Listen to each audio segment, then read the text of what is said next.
In today's video, we're going to be taking a quick look here at the tropics, where we do have Tropical Storm Ophelia still impacting areas in North Carolina, Virginia, Maryland, and eventually into Delaware and New Jersey as it exits off the East Coast. We also have a new tropical depression to talk about and another area of disturbance that we could see some development from later on down the road. Afterwards, we're going to go over the upcoming pattern as a whole, where there is a lot of storminess, some of our first snowfall out west, and then we're going to dive into that temperature pattern where there is some cooler times ahead and some warmer times ahead. So before we get into things, be sure to check out Prestige Weather in the description and the pinned comment down below. We do early access to all of our seasonal and monthly videos over there. We do have our third winter forecast on the way for Prestige Weather. It's only $5 a month, and you can check it out in the description and pinned comment down below. Let's get into things, and as you can see, we're taking a look here first off at Tropical Storm Ophelia, and as you can see, it has maximum sustained winds of 45 miles per hour still there, so just about 6 miles per hour above tropical storm status, so it is a weaker tropical storm at this point. It is impacting states again like North Carolina, Virginia, Maryland, and eventually Delaware and New Jersey, where it is going to exit off the coast as a post-tropical cyclone there around Monday, late Sunday, early Monday timeframe. Now, as we dive into this tropical depression 17, we can see this one is expected to reach tropical storm status. It's pretty obvious. It already has 35 mile per hour sustained winds, and it only needs a few more and it'll be there. It is expected to remain at tropical storm status through the week, all the way until about 8 a.m. on Thursday. As you can see, at a certain point, it is expected to take a northern turn, which should put the U.S. and really the Caribbean away from harm's way, but we'll have to really watch this. It could trend in the other direction, so I don't want to say we're safe just yet, but this is a very promising sign to say the least. As we continue to look at the tropics as a whole, we can see we do have this new area of potential development. And this is going to be coming out of the MDR, which is short for Main Development Region. That's the area in between the Caribbean and Africa there that you can see. We do have a 0% chance of development over the next 2 days. However, we have a 20% chance over the next 7, and we could continue to see this climb with Tropical Depression 17. That's exactly what we saw happen, if you remember. Started out here as this very low yellow risk area, upgraded to an orange and eventually a red, and then we did see that one finally develop. We could see the same exact thing happen here with this new one, or we could see it just totally fizzle out. There's a lot of possibilities, and we're going to need to watch it very closely, which of course we will be doing on the channel here. Pretty late today on Saturday, so we're just going to dive towards tomorrow here on Sunday the 24th. We can see Ophelia here, the impact still lingering on for states like Virginia, West Virginia, Maryland, DC, Delaware, Pennsylvania, New Jersey, New York, even into southern New England. We're seeing some impacts from this one. We do have a relatively, I would say moderate low here over the Dakotas right there. And we do see a cold front extending down as a result of this low. And this is the area that we'd be watching for thunderstorm activity, this area along that cold front boundary. And really we're seeing that for Texas, Oklahoma, Arkansas, Missouri, Illinois, up through Wisconsin and even into Minnesota. And then for the very northwestern regions of the nation, we do have another stronger storm system moving on shore. So multiple things to watch here for the early week. Monday the 25th here, what we're seeing is a lot of the same, this low over the northwestern regions, still continuing to hammer these west coast areas with some rainfall and even some snowfall there in British Columbia. We see this low has fizzled out, but we still continue to see some remnants of thunderstorms as a result of it for some of the deeper south here, the Ohio Valley, and even into the upper Midwest there. Ophelia is bringing some of the last impacts here to the northeast and mid-Atlantic coast.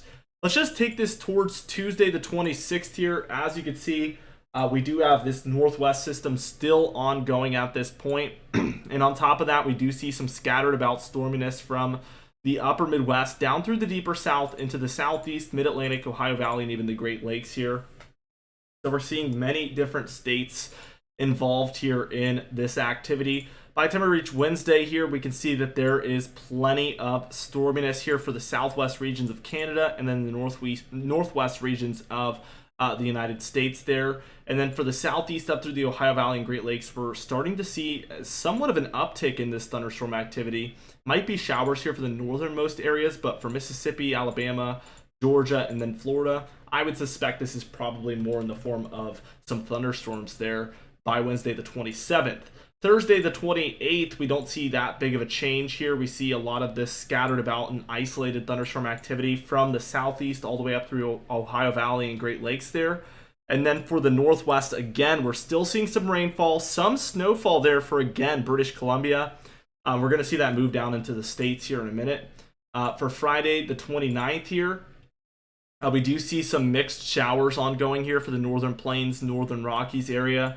And then we're still seeing some isolated and scattered thunderstorms, a little bit less of it this time around for Friday the 29th.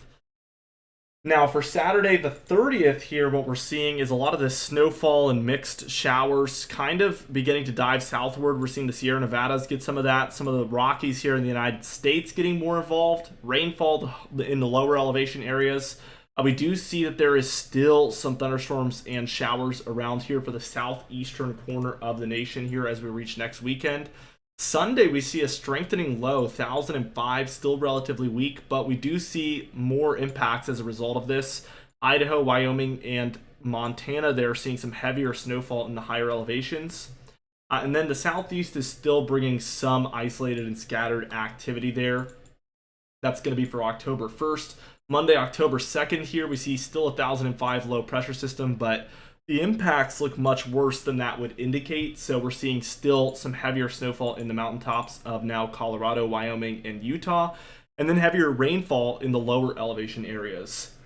Let's see if we can get one more day out of this, and we can. For Tuesday the 3rd, we do see a quieter day overall here. We just see some isolated and scattered activity here for the northern plains and the upper Midwest. Now, as we dive into the total precipitation, we can see a couple of areas we need to pinpoint here. One is the Northwest, one is the Rockies into the upper Midwest, and then one is here along the eastern seaboard where we see some activity throughout the week, but a lot of this is from Ophelia actually that's ongoing now, and a lot of that is going to come over the next 24 hours. So I would say areas 1 and 2 over here are going to be seeing much more consistently active weather than this southeast region. Now, for the temperature pattern, what we see is an interesting one. We do have a negative PNA, and that stands for Pacific North American Oscillation. And typically this does bring warmer temperatures throughout the central and eastern states, but we can see here that there's actually cooler temperatures along the east. While it's rare, it's not unheard of, but we don't expect this to hang on forever. And really, by the time we're reaching next weekend, we start to see a warming trend. And eventually, the East as a whole warms up. And this is by midweek for the first week of October. So this is October 4th. Take this with a grain of salt. It is pretty far out, but we begin to see some warming finally in the East. But right as we do see that, we do finally see a positive PNA perhaps trending in. So maybe this warmth won't be that long-lived. We'll have to wait and see. But we see a warming trend out west. And this looks pretty averaged out. And what I mean by that is this is the European Ensemble model, which uses 30 different models and then takes the mean average of all of those here. And that's the result you're seeing on screen. And when you put 30 opinions together and take the mean average of them, over time, as you get a little bit more out there with it, for instance, in this case, this is, I think, about 15 days out or so, you're going to start to see that they all kind of go in different directions, and the average of all of those is right around average. And what we end up seeing here is just slightly above average for all of North America. And I can tell you right now that the odds of that happening are not very high. So we'll probably have cold either in the west or the east, and only time we'll be able to tell. So it is important that you track with us daily as we will continue to go over these things. We do upload every single day, so be sure to subscribe for more daily weather videos just like this one. You can even hit the bell icon for daily notifications when we upload so you never miss one. Be sure to like the video if you did enjoy it, leave a comment down below, and I'll see you guys in the next video.